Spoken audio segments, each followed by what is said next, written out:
Folks, do you ever take time off from the busy world and just sit in front of the fireplace thinking back to other days, to good times and old friends? Sure you do. Backtrack, turn back, In Schedule 1, you play as a drug dealer in post-Civil War late-stage USA where everybody really wants drugs, including your car dealer, your nan, and yes, even your pastor. The police invoke a curfew every night and frequent blockades throughout the town to prevent you from driving in a straight line. Our goal? Give the people not what they want, but what they need. The loving embrace of the Lord by getting the entire town addicted to miracle cum.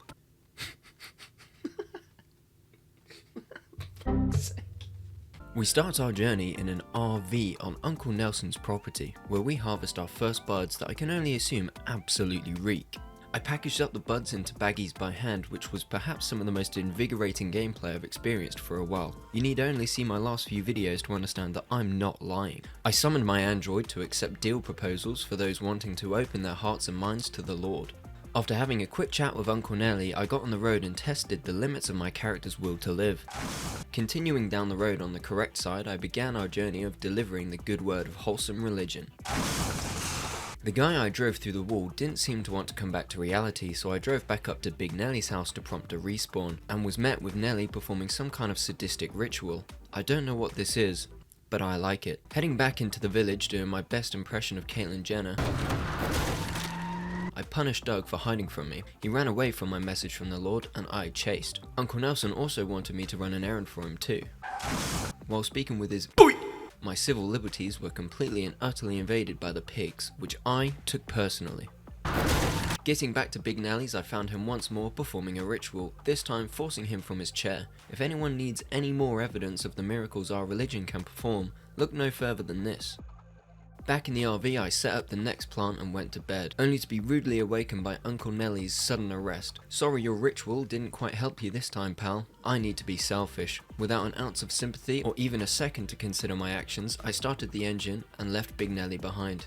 This is Drug Dealer 101. Before we get into character creation, I need to tell you a story. No, this is not paid promotion. Yet. When I was 18, I moved out of my parents' house in the UK and moved to Vancouver. I was acutely aware of the fentanyl crisis occurring there after sightseeing on East Hastings Street. If you ever wanted to see what it might be like on the scene of The Walking Dead, look no further than East Hastings. Would you look at that? Filthy.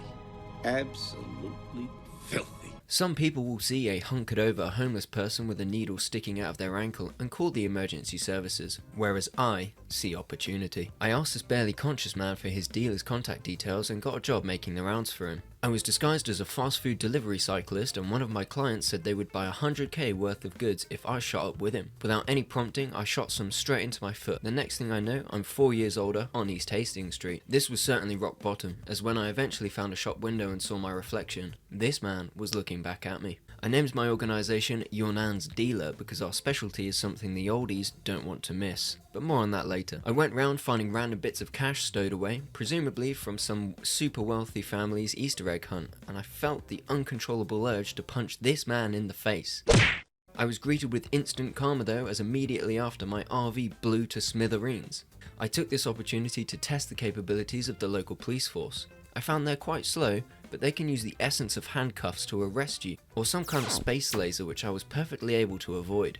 There was a note placed by a rival gang at the scene of my explosion, which, funnily enough, is the first and last time we'll hear from them. While on the phone to my friend, I'm over here stroking my dick. my civil liberties were once more being snatched from me for no reason. I was bored of this town making me feel like a fool, so I retaliated. This did not end well. Oh my god. Needing a place to stay, I rented a motel room from Donna, which had about as much character as I do. I didn't stay long before heading to purchase the relevant equipment to start my business again. Setting it all up, I had realised I was missing the very thing that starts it all. The seed. Uncle Nelly passed on deets of the local seed dealer.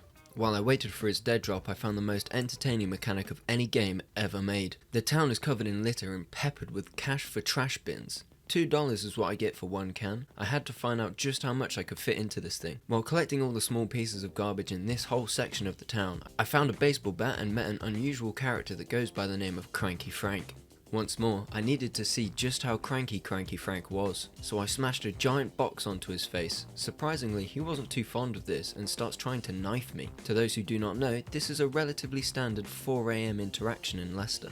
I was able to incapacitate Cranky Frank and tried to put him in one of the cash for trash bins. I found a glitch that would teleport him in and out of existence based on my very movements. Never have I ever had so much control. Getting bored of harassing Cranky Frank between multiple planes of existence, I picked up my dead drop and continued litter picking. The bin was about at capacity, which took around 30 minutes to do. Absolutely no regrets on the first day. I yielded $187. If this system were in the UK, I wouldn't need to try my luck with YouTube videos, that's for f***ing sure. Moving on to the next day, I picked up a few more things with my trash money to help expand my operation. I made my first few deals after packaging the buds into baggies by hand, and then tried to see if a wheelchair would be accepted by the trash bins. On my final of the first 3 initial deals, I decided to creep up on the location to stake out the buyer beforehand. Once he had passed my validity checks, I jumped in and supplied. The volume of cash was cute, but I strive for cuter. It was time to expand the customer base too. I had a small stack of inventory that I used to get Chloe, Geraldine, and none other than our current landlady Donna addicted. The next day was about to be an onslaught of deals, as I've now got 10 members of this small society openly welcoming the kind graces of the Lord. During my dealings the following day, I had noticed that Tyler from Tyler's Video Game Studios is likely a big fan of the UK IT crowd with references like Cuke and Pedophile, of whom I was accustomed to hitting on the head with a baseball bat after every deal. Soon enough though, I had accumulated enough cash to buy the second accommodation, which I purchased from Mrs. Ming, who I believe to be f***ing McLubbin, but more on that later.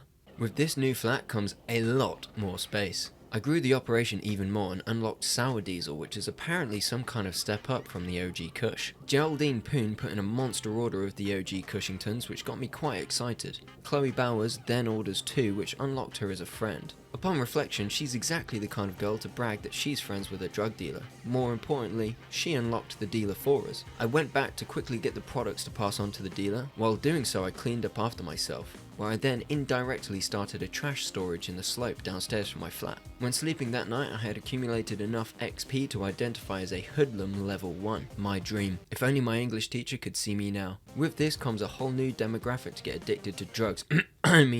Convert to my religion. The first morning as a level 1 hoodlum consisted of frantically running around trying to fulfill low quantity orders on time. This is where I realized the dream is dead. This is hard work for small payoffs. I then finally onboarded the dealer, Benji. I gave him some stock and assigned him my 3 most annoying customers. While Benji has the capacity for 8, I recommend only giving him a few, as the earnings from your own dealings gives you more XP than his. Being promoted up to Hoodlum level 1 also comes with a mixing station. This is used to mix buds with things found at the petrol station.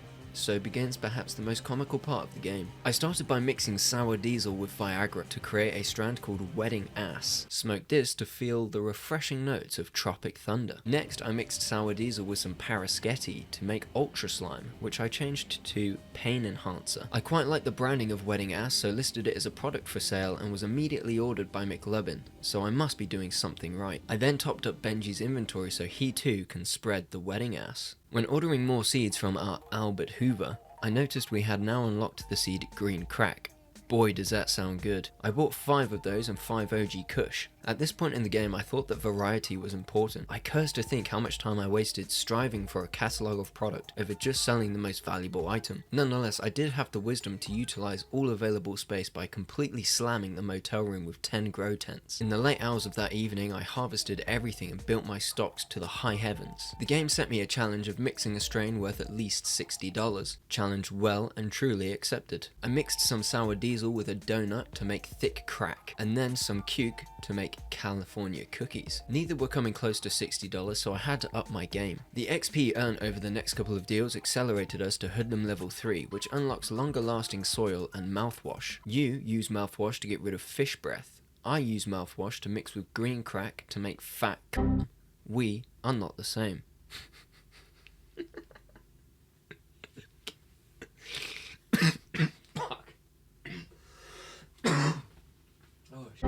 Smoke fat cum to expedite mailed pattern boldness. Upgrades were coming in thick and fast. Though, rather than trying to sell my experiments, I decided to smoke them, and then do my deals when I'm out of my mind. The best upgrade was, for sure, the golden skateboard. This drastically reduces our dealing times. Feeling like fucking Uber Eats out here, but for Class A's. None of my strains were reaching $60, so I burned some time making the rounds and spoke to the guy at the dealership to see just how poor I really was. For now, the golden skateboard is all I need. Hitting record times for a few more deals and keeping Benji's stocks high, I'd unlocked Granddaddy Purple, which went straight to the grow tents. While waiting for it to grow, I hit some sick tricks in my flat. Once it had grown, the harvest went straight into the mixer with some Viagra to birth Strawberry Queef. This was truly my magnum opus with a market value of $60. I doubled down on this strain due to my wild affinity to the name. I sold a couple and still had the journal entry unchecked on my screen, so I took it and did what any sane drug dealer would do: mix it again, but with gasoline. This made me violently sick, but did trigger the next phase of the storyline. Instead of proceeding, I got distracted and went shooting hoops for an entire day. No, the ball did not go in a single time. The next step was, of course, meth. Uncle Nelly tells us to talk to everyone at the warehouse. I speak with the town's resident Discord moderator, Oscar, who tells me I smell nice. You just don't get this kind of service anymore these days. I spoke to everyone else, left, and got immediately tased. Great. I wanted my stocks to grow a bit more, and while waiting for time to pass, I tried out what I assume were Tyler's first computer science projects. While doing so, the Lord spoke to me and reminded me that I hadn't been getting enough people addicted. Indoctrinated. So I went downstairs to Mrs. Ming to see if I couldn't get her on board. Much to my dismay, she's going to be a tough nut to crack. Yoink! I may need to check again what it is exactly that I'm putting into Strawberry Queef, as for the first time someone came marching up to me demanding I sell them drugs. I thought this could be a kind of setup from the police, but I simply cannot refuse a sale. In a way, that's my addiction. I took another shot at Mrs. Ming, and she seems to only prefer the strains that change her skin colour, which I find quite questionable. Now that I have the guarantee of Mrs. Ming's business too, I decided to expand the operation by purchasing another property. This time, the bungalow. To recap, we have the motel, the room above the Chinese place, and now the bungalow. Before checking out the new digs, I made a few more deals, where innocent little Meg referred me to a pseudo supplier called Shirley. Yes, of course, Meg knows someone in the meth business. It's all becoming very clear to me now. My excitement for the new ability to break bad far surpasses that of checking out the new space, so I ran to my good friend Oscar and bought one of everything I'd need for my first chemistry set. I picked up Shirley's dead drop too and got to work on my first batch, which... Something I recommend in this game is to work all day and schedule all your deals for late night. Not only will this be less taxing for your dopamine fried brain, but you'll also get a curfew bonus, which is well worth it. Anyway, we have our first batch of meth, which I broke up with a hammer with about as much enthusiasm as the Queen cutting a ribbon. Fucking whoops. There's a deal spot that you have to be very careful with if you're doing it after curfew. Next to the barbershop is right in sight of 2 police officers. To execute this smoothly, I suggest you sprint around the shop and find shelter behind the trees. From here, deliver the goods. Any decent investor will tell you that portfolio diversity is the key to success. To that I say, how about some battery acid mixed in with this? Stinky cake. I also did a little bit of restructuring by discarding the grow tents and instead setting up some automated apparatus so that my character might be able to get some sleep at some point. Mid restructure, an already high client marched right up to my front door and demanded drugs. How the fuck did she find out where I live? Despite her pilgrimage here, she didn't actually want to buy any drugs. Very disappointing interaction indeed. The restructure comes with a couple of borderline orgasmic upgrades such as the packing station V2. No more packing by hand, which saves ridiculous amounts of time. Now that the flat and the motel room were both looking much more pristine, it was time to broaden the horizons from the bungalow. I started by hiring another dealer and locking in to cook copious amounts of crystal meth. That very night I graduated to hustler and was offered yet another demographic to conquer. To anticipate the unprecedented volumes of demand, I stayed up way after hours sorting the different properties and switching the available stock to only meth and a couple of strands of weed. I put in a huge order of Granddaddy Purple seeds too, as this strain yields a lot more dollar, while conquering the docs demographic, which, between us girls, was happening very f***ing quickly. I tried to get Greg addicted, and found him outside this warehouse area. He must have seen his immediate future flash before his eyes as he teleported into the abyss just as I arrived. I'm sure I'll get him later. I tried mixing Addy to a couple of strains and smoked them both. Disgusting. I was trying to get a sense of the different preferred effects so that enticing new people would be easier. This led me down a bit of a rabbit hole with some key callouts being Mega Diesel, which sets your head on fire, Aspen Stink, no notable side effects, and of course, Granddaddy Balls. We don't talk about this one. The most notable was Extreme P***s, which had a market value of $65. I like the direction this is going. But we didn't stop there. I further mixed it with some flu medicine, birthing Ice Cream Crack, our new magnum opus. What followed was a lot of long nights manufacturing ice cream crack and meth in abundance. I then found a police car that itself looked as though it had been using some of my product. I tried to help it out by flipping it over and it thanked me by trying to arrest me. Outrageous. I tried fulfilling 2 meth orders but unfortunately didn't realise that this new demographic comes with a new standard in which I must adhere to. I almost got arrested on my way back, which triggered the flipped over police car. And this car did not stop whining. I found that no matter how many hours I spent organising, mixing, smoking, growing, etc. after hours, there was simply not enough hours in the day for me to get ahead. I seriously needed to reconsider how I was going about my business. And then, boom. This man was at my door so desperate for my products that I couldn't even shut it. I had an epiphany. It doesn't matter what drug it is, these degenerates will buy it. The whining police car served as a perpetual watchdog which caused me to veer off track and drown myself, instantly respawning and triggering an arrest.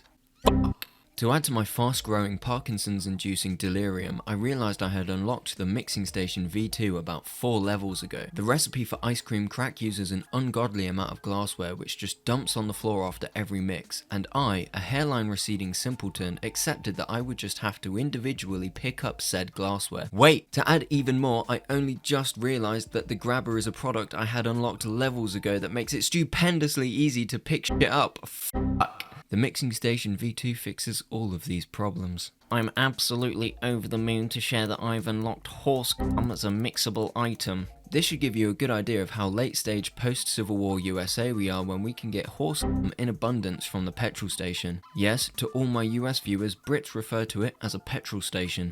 I use the horse cum to make fat crack, which has a market price of $93. This is truly the ingredient we've been missing. Continuing our goal towards getting the entire town addicted, I tracked down Kevin Oakley to try and awaken him. And not once, not twice, but 3 times the police stopped my development. But I got him eventually. Remember when I said that I think Mrs. Ming and McLubbin are, well, lubbin? Not only on this evening did they order at the same time, they were virtually holding hands together in the basketball court when I delivered the marital aids. Up to this point I had used the Chinese upstairs as a kind of headquarters and had locked in a bit too hard to notice the enormous back room in the bungalow. I slowly moved everything over to make this back room the new HQ. But did you really think I was able to get everyone addicted within a 20-minute video? Are you f***ing high? Stay tuned to see how we reach the final solution.